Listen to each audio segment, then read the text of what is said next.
Happy Friday, everybody, and happy Thanksgiving to all of our friends south of the border. The Friday episode of the Locked On Fantasy Hockey Podcast has a number of different pressing fantasy topics to break down.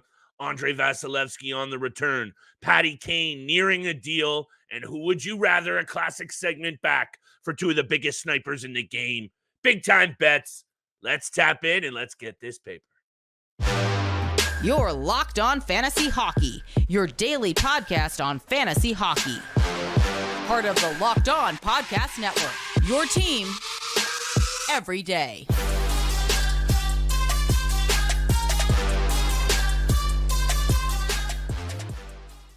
Hockey heads, fantasy fanatics, and degenerate gamblers, welcome back inside the lab to your source for fantasy hockey news and daily degenerate gambling breakdowns, the Locked On Fantasy Hockey Podcast. And I'm joined, as always, by my esteemed co-host, Mr. Steele Roden. And on this side of the microphone, it's your boy, Big Flip Livingstone. And thank you for making us your first listen every single day. Today's episode is brought to you by Game Time. Download the Game Time app, create an account, and use code LOCKEDONNHL for $20 off your first purchase. My goodness me, my friend Steele, couldn't be doing this without you. I feel for some reason this has been a really weird week, Steele. The scheduling has been all off. We got American Thanksgiving yesterday. Lots of games, 15 on tap.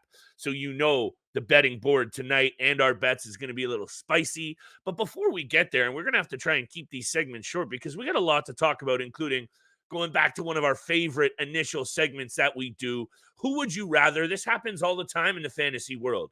You're looking at a player over another top two. Maybe you're considering trades. That's why we're breaking down Pastrnak or Kucherov. Who would you rather own? Patty Kane's very close to a deal, and perhaps Steele.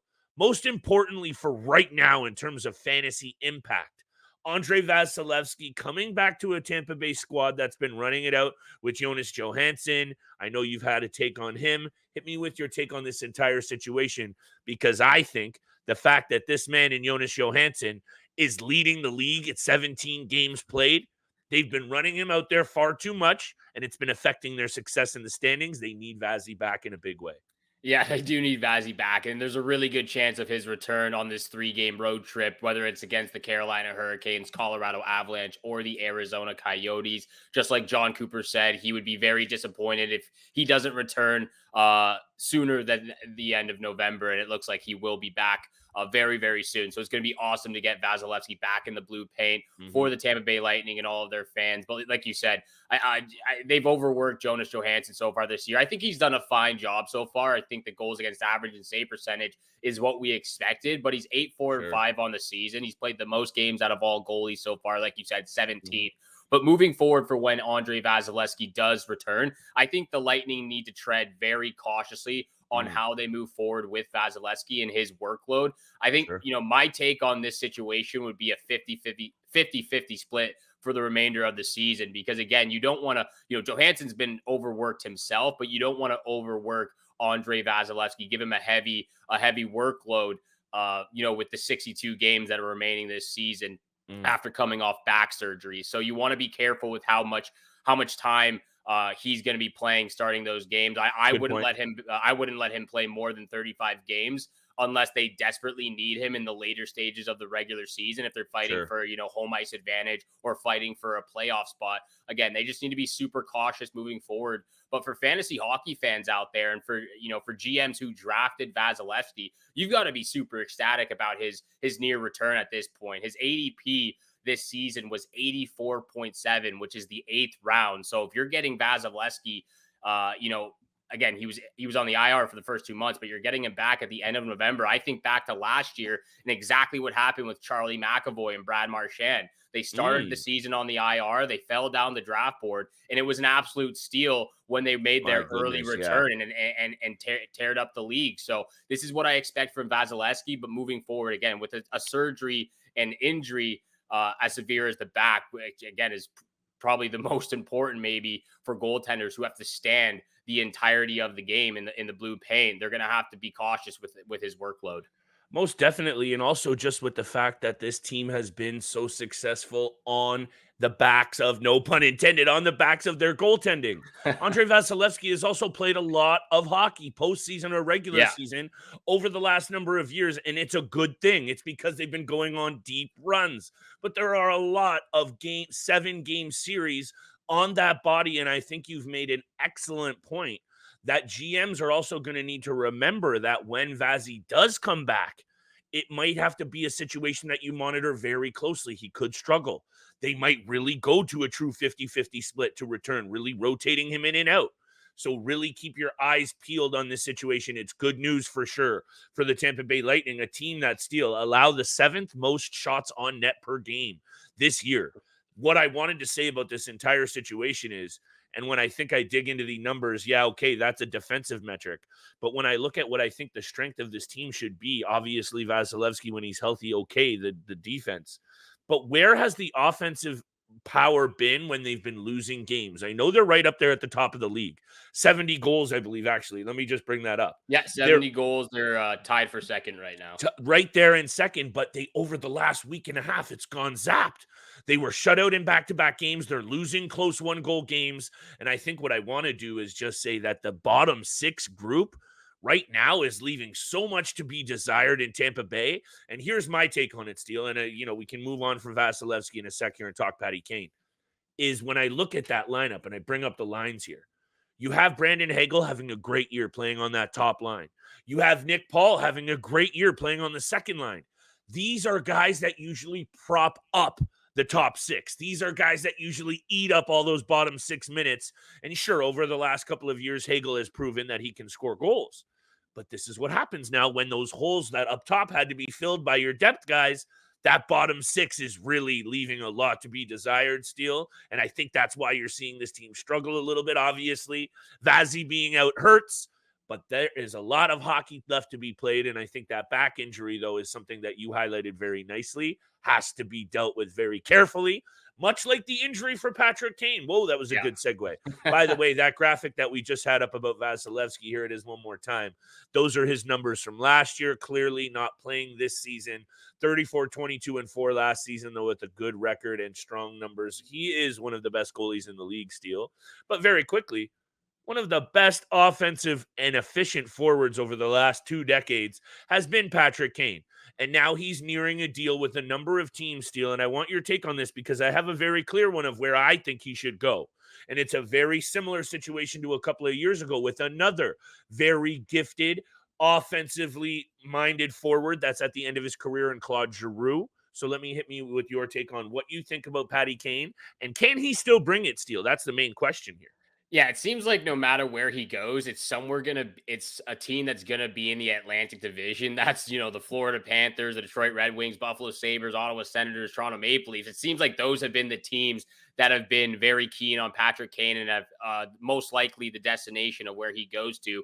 But personally, I think the Detroit Red Wings and Buffalo Sabres make the most sense. I think both sides could use help on the right side, and especially for the Detroit Red Wings, I think he'd be paired nicely on that second line with JT Compher and Alex DeBrincat, a former Chicago Blackhawk who we had a lot of chemistry with in Chicago. And then going, even if you were to go to Buffalo and help them on the right side there. I know JJ Paterka has been playing pretty solid as well as some of those other young guys, but why would you not want Patrick Kane, a guy who's from that area playing for the team? And it would be an absolute special treat to watch as well as they try to fight for a playoff spot or, battle in that very tough Atlantic Division. Who knows? Now that John Klingberg has been moved to the LTIR recently, maybe the Toronto Maple Leafs try to swing something and move some money around to get Patrick Kane under contract for a year or two. So very interesting that all these teams that are popping up come from the Atlantic Division, but I expect him to be personally, I expect him to be with either Detroit or Buffalo when the time comes.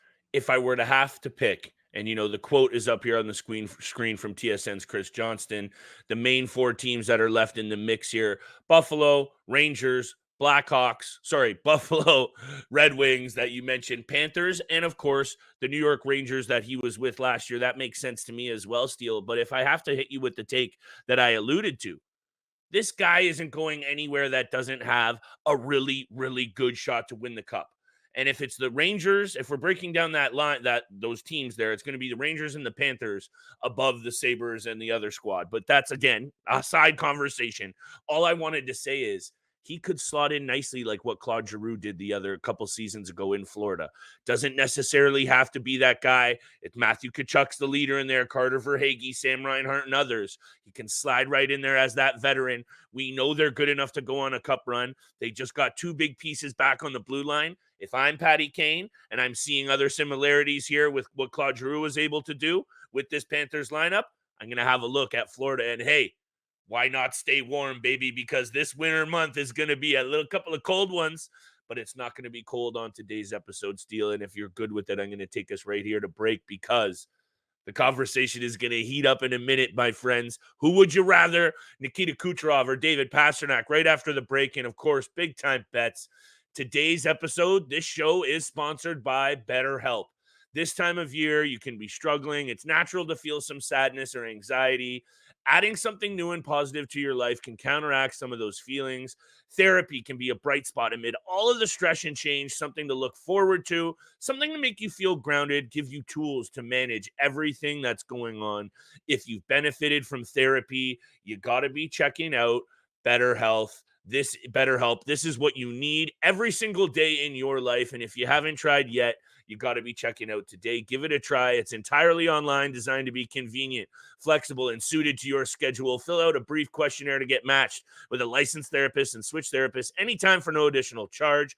Find your bright spot this season with BetterHelp. Visit BetterHelp.com/LockedOnNHL today to get 10% off your first month. That's BetterHelp, HELP.com/LockedOnNHL.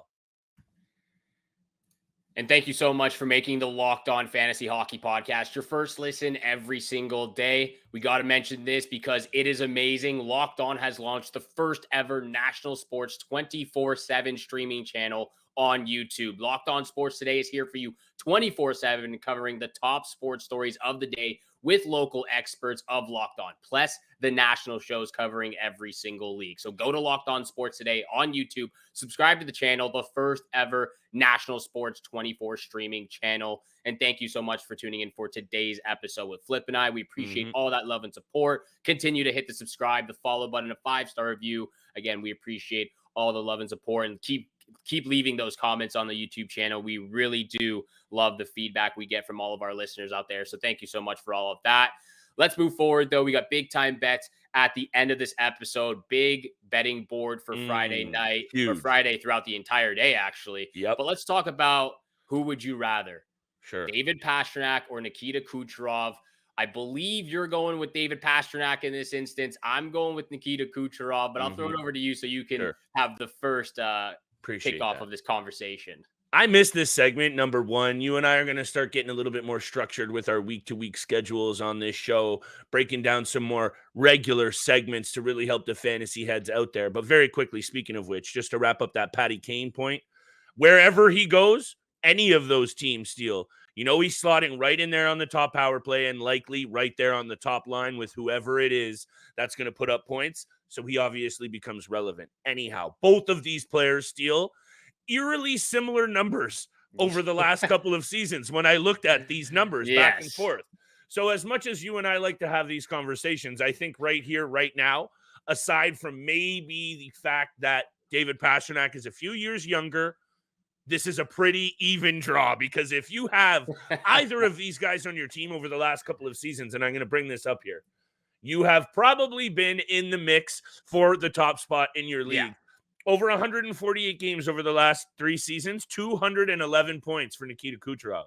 Over 170 games over the last 3.5 seasons, 219 points for David Pastrnak. But where I'll say this, Steele, obviously caveat of the age, I'm going to be leaning that way. Keeper Dynasty, you know me, baby. But year-to-year leagues, my goodness, both of these guys are offensive dynamos, but both play a bit of a different game. Kucherov, obviously, more of a distributor, more of a playmaker, and my goodness, David Pastrnak in his office there, more of a pure shooter. That's why you have higher shot numbers for him, higher penalty minutes a little bit, and the peripherals are a little bit better with David Pastrnak. But I'm nitpicking because honestly, Steele, Nikita Kucherov has the rings to do the talking in terms of who's really had more success, if we want to go tit for tat here. You stole my line. The first thing I have written here is how crazy, eerily similar their There you stats go. have been over the last few seasons. Both currently sitting at 29 points this year. Both finished with 113 points last year. Yeah. But for me, what makes me choose Kucherov is I think he has a little bit more versatility in his game. I think Okay. both players can, weave their way through players, make them look silly out there with their skating, their edge work, and their hands. They have elite slap shots. Obviously, David Pastrnak a little bit better, but Kucherov's is not one to be doubted or questioned as well. They both got incredible playmaking ability, but Kucherov's is a little bit better than Pasternak's. But what really separates them for me is, again, the versatility that you get from Kucherov with his playmaking ability, but more specifically when it comes to the power play. He's an absolute juggernaut. I know David Pastrnak gets a lot of power play goals and a lot of power play points on both sides, but his ability to make the quick decision and make the one-touch pass with the puck is what separates him. Either it's down to Anthony Cirelli at the post, or it's cross stream on a string to Steven Stamkos. Bump it to Braden Point in the slot, or he just takes the one-timer himself. So the goalies. It's almost like trying to figure out where Alexander Ovechkin's going to shoot the puck, because he's going to shoot it, but where's he putting it? But with Nikita Kucherov, he has so many different options. No one can really come to a conclusion of what he's actually going to do once he gets it on the power play. And for me, that's what separates them. But again, these are players that you're drafting in the first round. If they're not in the first round, you're making a mistake out there. And whether you pick Pastrnak or Kucherov, you're going to be pretty successful to start the season. Yeah, and another point, just to nitpick, just to play devil's advocate on your power play point, in 54 less games, Pastrnak has almost 30 more power play goals. But I'm just nitpicking, and because I'll go back the other way too. When you're looking at hardware, Pasternak's second in Hart Trophy voting. Kucherov has a Hart Trophy in his mantle. Yeah. Kucherov has a couple of rings in the mantle. I believe, if I'm bringing this up, I'm pretty sure he's got a Conn Smythe in there as well. He does not, but that's okay. We'll give him one just for fun. What I'm looking at here, Steele, at the end of the day is, if we're bringing it back to the fantasy angle, I think the very clear choice here, if it is a keeper or a dynasty league, just barely, I'm going to lean Pastrnak for the age. But right now, you can for sure have this conversation all day long on who would you rather. And I think, actually, you know what? We should put up a poll on Twitter to see where this one lies, because I have a feeling it's going to be right there at 50-50. And I think what will matter, and maybe determining this conversation at least this year, these two teams might have to go through each other at some point in the very near future. And let's see who can maybe elevate their game, because it's clear at this point, when it comes down to getting it done in the clutch, you're going to have to give it a little bit over to the Russian rifle on Nikita Kucherov's side. But hey, I think you and I are going to have to do these who would you rathers a whole lot more. It just leads so nicely into big time bets, doesn't it? Might have to go round 2 with JT Miller and Jack. Oh, we're going round 2. Get everyone's take on that one again. Yes, sir. That was a very fun conversation. So we're definitely going to go round 2. But we'll get some other matchups between some top tier players in the NHL fantasy wise. We're going to get to big time bets very, very soon for that 15 game board for Friday night and Friday. But this episode is also brought to you by Game Time. You shouldn't have to worry when you're buying tickets to your next big event. That's why Flip and I both use Game Time, and we urge you to use Game Time as well. Game Time is the fastest and easiest way to buy tickets for all sports, music, comedy, and theater events near you. With killer last-minute deals on all prices, views from your seats, and the best price guaranteed.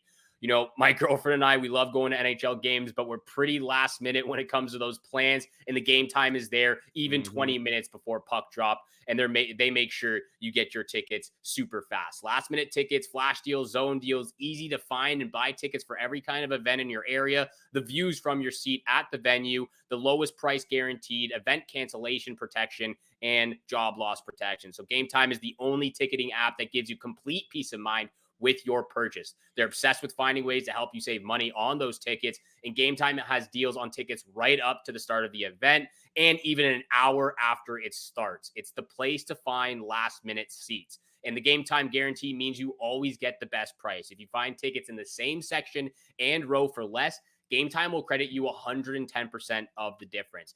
Download the Game Time app, create an account, and use code LOCKEDONNHL for $20 off your first purchase. Again, create an account, redeem code LOCKEDONNHL for $20 off.